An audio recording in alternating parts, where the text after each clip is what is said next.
कोई भी नहीं करता। सत्साई हेलो। भगत जी। सत्साई। ससाई भगत जी, रेस्ट तो नहीं कर रहे थे? नहीं नहीं नहीं, बस अभी बताए। मैंने बोला चलो हाल चाल पूछते हैं। जी जी जी। और और सब दया दया मालिक। चलो बढ़िया बढ़िया। आज मैं और सुमन जी बैठे थे अच्छा। तो हम सोचे वैसे चलो बात करते हैं। जी जी जी। और सुनाइए, करना बात। बस दया है भगत जी परमात्मा की। हेलो सत्साहब साबंदा जी। सत साहिब जी, सत साहिब, सत साहिब। और सुनाइए क्या हाल चाल बहुत बढ़िया, दया मालिक की। है। ओ भगत जी, जी। कल ना उसका फोन आ गया था, अच्छा। रामचंद्र दास का। जी अब पता क्या पोस्टें डालता रहता, हम तो बोलते नहीं, काफी चिर हो गया।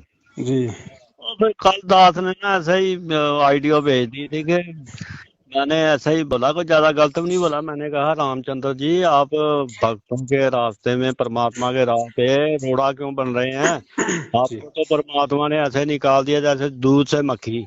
जी जी। बस इसी बात से वो भड़क गया। हम्म। और फिर वो फोन पे फोन, मैंने ना जानबूझ के अपना फोन ना बंद कर दिया। जी और डॉक्टर साहब है ना हमारे भाई, जी। तो इनको फोन करे जा रहा था कि समझ में सुमन नहीं दास ने डर के हमारे आया। फोन बंद कर दिया, डर के हमारे क्यों नहीं करता, चोर है, फलाना ढींगा। फिर शाम को मैंने फोन किया। जी। मैंने कहा "ये हाँ जी रामचंद्र दास जी, दसो बताओ क्या बात है।" ला गया पुरानी बातें करने आपके बारे में, ये वो। हम्म। तो दास ने कहा कि देखो, हम तो अभी ये आपकी कोई बातें हैं ना जो है, सुन सुन के कान पक गए हैं हमारे में। जी जी जी। तो दास ने बोला कि मेरे को पता क्या बोलता। हम्म बोलता मुझे बताओ, तुमने कब नाम दीक्षा ली थी? हम्म तो मैं दास ने बोला कि 2017 को। हम्म कहता तब से गोली दवाई खाई कभी कोई? हम्म तो दास पहले समझा नहीं, फिर दास ने बोला कि नहीं मैंने नहीं खाई। हम्म। फिर वो सोचने लगा कि वो कोई पॉइंट पकड़ रहा था ना, वो कि ये कुछ बोले तो मैं इसको दबाऊं। जी। तो परमात्मा ने ऐसा को जवाब, ऐसे गड़े गड़ाए जवाब दुआए हम्म। कि मैंने तो सोचा कि ये लड़ पड़ेगा, तो लेकिन पता नहीं, ठंडा ही हो गया एकदम बिल्कुल। देखो भगत जी, अब देखो क्या है जो होलिया सो होलिया। हाँ जी, हाँ जी, अब हमने इन चीजों को बिल्कुल भी दिलो दिमाग से निकाल देना है और ऐसे लोगों के संपर्क अपने मोबाइल से बिल्कुल हटा देने हैं। हाँ जी, हाँ जी, ठीक है, इन ठीक। चीजों से हमें बिल्कुल भी भगत जी हमारा, क्योंकि अब समय और समय से बहुत कीमती है भगत जी। हाँ आने बिल्कुल। वाला समय भगत जी अब इतना आसान नहीं है केवल परमात्मा की भक्ति बजाएगी हमारी जो। हमें भगत जी मानसिक शांति चाहिए अब। बिल्कुल। तो जिस तरह से मैं पिछले 1 साल से बिल्कुल चुप हूं, मैं उसके खिलाफ ना कुछ बोलता ना कुछ और ना उसका कोई जवाब देता। हाँ जी, हाँ जी, हाँ जी, हमें ऐसे ही भगत जी चुप होना पड़ेगा, वो अपने कर्म खराब करे वो करने दो, हमने परमेश्वर के ज्ञान को आधार बना के भगत जी मालिक को प्रसन्न करना है। बिल्कुल हाँ जी भगत जी, हाँ जी। हाँ। ऐसा कोई कोई भी आदमी हो, रामचंद्र जी नहीं, अगर और भी कोई व्यक्ति है तो तुरंत ब्लॉक करो भगत जी नंबर को, हमें सिर में टेंशन नहीं चाहिए अब।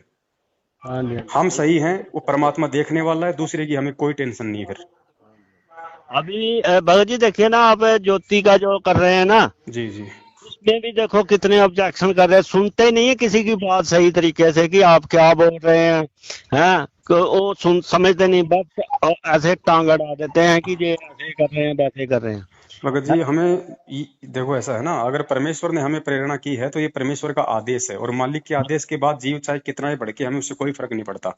हाँ जी, हाँ जी, हाँ जी। हमें अपना काम करना जो परमेश्वर ने हमें दिया है, बाकी दुनिया अपना काम करती रहे। हाँ जी, हाँ जी। भड़कने वाले तो परमात्मा भी भड़क रहे हैं, आगे भी भड़केंगे।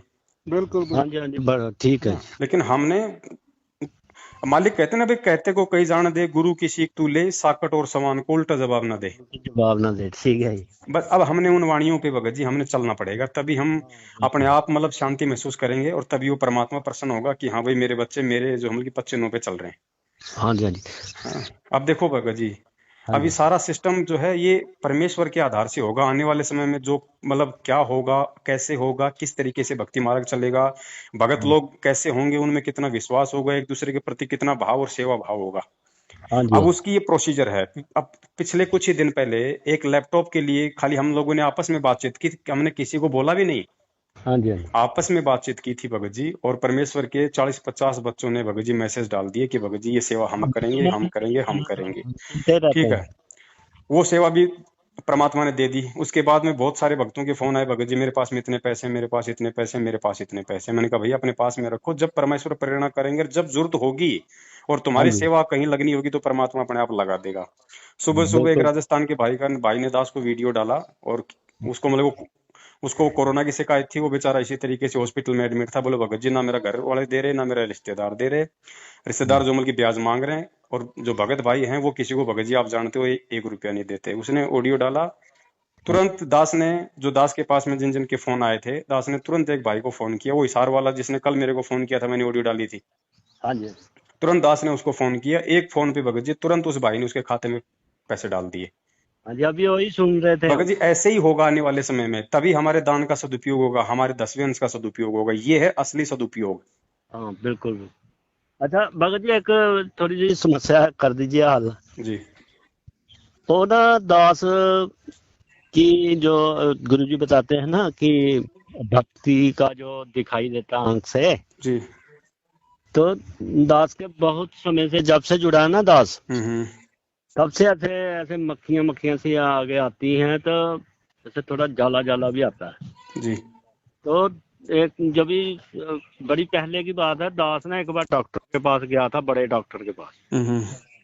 तो गुरुजी ने सत्संग में बताया था ना कि कहीं ऑपरेशन कराने के चक्कर में फिरते हैं, कि डरने की बात नहीं है, वो भक्ति हम्म। के वो लक्षण होते हैं। हम्म। तो बड़ी देर पहले की बात, तब इतना ज्ञान भी नहीं था। तो दास गया था डॉक्टर के पास, तो डॉक्टर ने ना मतलब 1200-1300 रुपए की दवाई भी दी, 200-300 रुपया फीस भी ली। तो दवाई का कोई मतलब असर ही कोई नहीं, कोई पता नहीं। जी। तो अभी भी दास की ना आंख के, एक आंख के आगे, एक आंख के आगे हम्म। ऐसे हर 24 घंटे ऐसे मक्खी मक्खी मक्खियां मक्खी, ऐसे 2-3 ऐसे काले काले धब्बे, और हम्म। ऐसा अंधेरा सा रहता है। हम्म। तो दास को जरा थोड़ा स्पष्टीकरण से बताएं। देखो भगत जी बात ऐसी है, परमेश्वर ने जो जिक्र किया था अपने सत्संग में, हाँ जी, तो परमेश्वर ने केवल इसलिए जिक्र किया था क्योंकि बहुत सारी आत्माएं ऐसी होती हैं जो भक्ति जब वो शुरू कर देती हैं तो उनके आंखों के सामने इस तरह की ये जो है बातें आ जाती हैं, कोई मक्खी जैसा, कोई मच्छर जैसा, कोई काला काला धब्बे जैसा। हाँ जी, हाँ जी, तो उनको कहीं कोई ये मतलब मन में चिंता ना बन जाए कि भाई मेरे साथ में कोई दिक्कत तो नहीं है, मुझे कोई डॉक्टर की सलाह लेने की आवश्यकता तो नहीं है। तो परमेश्वर ने केवल उन आत्माओं को ये सजेशन देने के लिए कि भाई तुम्हें ऐसी परिस्थिति में कहीं कोई भ्रमने भटकने की आवश्यकता नहीं है, ये तुम्हारी जो भक्ति है वो तुम्हारे की आंखों के सामने तुम्हें दिखाई दे रही है। अब बहुत सारे भगत भाई ऐसे हैं जो भक्ति भी कर रहे हैं लेकिन उनको दिखाई नहीं दे रहा, तो उनको भी टेंशन करने की जरूरत नहीं है। जिनको दिखाई देती है ना ये उनकी वर्तमान भक्ति के हिसाब से नहीं दिखाई देती कि वर्तमान में उसकी कितनी भक्ति हो गई, बहुत ज्यादा भक्ति हो गई, नहीं। वर्तमान में तो उसको खुद को पता है कि मैं कितनी भक्ति कर रहा हूं, मैं कितनी मर्यादा हो पाऊं। ये उसके पिछले जन्म की भक्ति का वो प्रतिफल है हाँ जी, हाँ जी, जो ठीक। उसको दिखाई दे रहा है। ठीक। तो उसको इस पे ना तो कोई ज्यादा जो है खुश होने की आवश्यकता है, ना कोई ज्यादा प्रसन्न होने की आवश्यकता है। वो हाँ जी, दिखाई दे तो भी ठीक है, ना दिखाई दे तो भी ठीक है। वो भी ठीक है। वो दिखाई देने से ना तो हमें मोक्ष मिलेगा, ना वो ना दिखाई देने से हमारे को भाई कोई हाँ मतलब जी, दिक्कत हो जाएगी। हाँ जी, ठीक है। वो जो परिस्थितियां जो पैदा होती है हमारे पिछले संस्कार वश ही ये सब कुछ होता है, तो निराकरण उसका परमात्मा ने कर दिया। बाकी कोई दिक्कत नहीं है। हमने वर्तमान की भक्ति पे जोर देना कि वर्तमान में हम कितनी मर्यादा हम निभा सकते हैं और वर्तमान में किस तरीके से हम सतगुरु द्वारा निर्देशित भक्ति को हम कर सकते हैं। हाँ जी, ठीक है। अगर चलो, जी डॉक्टर साहब के साथ तो करना है रबा। जी बताइए। और पवन भगत जी ठीक हो? बस बड़े भाई, दया है परमात्मा की। हम और सोमा जी ये बोल रहे थे कि चलो, आपने बोला था कि शिमला में है, कभी चलेंगे तो मिलेंगे। आओ मत जाना भगत जी, क्योंकि मैं वहां से भी आउट हो चुका हूँ। अच्छा। अभी मैं 2 दिन पहले ऑडियो में यही तो जिक्र कर रहा था कि भाई काल भगवान ने जैसे ये ज्योति का जो प्रोग्राम परमेश्वर ने प्रेरणा करके शुरू करवाने की सोची है, हाँ जी, तो हाँ जी, काल तो भगत जी साथ साथ रहता ही है। सही तो बात है। दास ने उसीलिए तो 2 दिन पहले कहा था कि भाई 23 तारीख को हो सकता है दास लाइव ना आ पाए, उसी अच्छा। समस्या के चलते, क्योंकि वो ऐसी समस्या सी दास को वहां से मतलब हटना था तुरंत। तो बहुत सारी चीजें हैं भगत जी, लेकिन सही समय पे परमात्मा संदेशा संगत में दिलवाएंगे। 23 तारीख को ही लाइव आएंगे। ठीक है भगत जी, ठीक है। हाँ, मालिक के काम नहीं भगत जी नहीं रुकेंगे। परमेश्वर के अगर हमारी इच्छा अगर है उसके आदेश की पालना करने की, तो परमात्मा जैसे कहते हैं ना कि भैया तू डाल डाल तो मैं पात पात, बिल्कुल बिल्कुल। सब काम होंगे भगत जी। हम कुछ भी छोड़ सकते हैं, हमें कुछ भी करना पड़ जाए भगत जी, इस परमेश्वर के लिए हमें हर स्थिति से हमें गुजर जाना पड़ेगा तो हम पढ़ेंगे भगत जी। बिल्कुल जी बिल्कुल। हाँ, पर और बाकी आपने देखना सब कोई दास के लिए कोई होगा ना, जैसे कहीं इधर पठानकोट में कोई काम हो, कहीं भी हो तो बता देना, जरूर बताना भगत जी। बिल्कुल भगत जी, जैसे भी परमात्मा प्रेरणा करेंगे ना, दास जरूर बताएगा। ठीक है भगत जी, कोई बात नहीं भगत हाँ, सत्साई भाई, जय बंदी छोड़ के। जी। जय हो बंदी छोड़ के।